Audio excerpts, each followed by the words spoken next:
Before the dust has even settled on the crisis in Venezuela, one of Trump's most influential aides, Stephen Miller, has doubled down on Rubio's statement that this is our hemisphere by claiming Greenland should be part of the US. I'm a professor in global security. Let's talk about Trump and the Western Hemisphere. As is well documented, the US national security strategy seeks to update the Monroe Doctrine of 1823, which gives further weight to pre-existing claims that Trump's upholding a 19th century foreign policy approach. Here you begin to see that it's about more than just oil. It's about bending the knee to Trump, upholding his commitment to neoliberal economics, and if you do this, he's got your back. For example, Trump is trying to prop up the right-wing government in Argentina through a $20 billion currency exchange. And I'm sure it's just coincidence that in September, only 3 states in the UN General Assembly voted against the United Nations resolution on the prohibition of torture.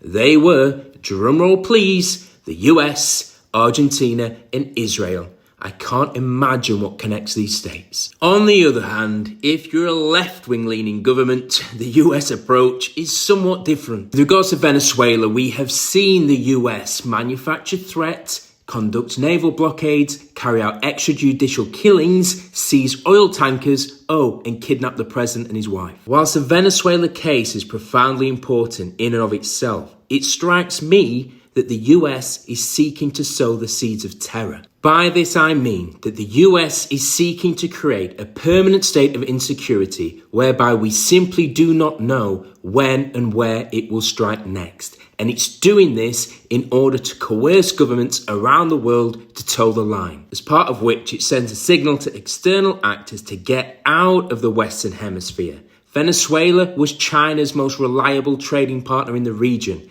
It's estimated that Venezuela owes China $20 billion, which now they probably won't ever see. Regarding Venezuela, the US has tried to circumvent international law by invoking domestic legislation.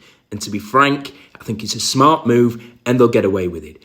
But it can't play that same card with regards to Greenland. Here there just has to be pushback, and the joint statement released by 7 European leaders is much needed, because if power is not held to account, the powerful become even more emboldened. And with no checks and balances, what next?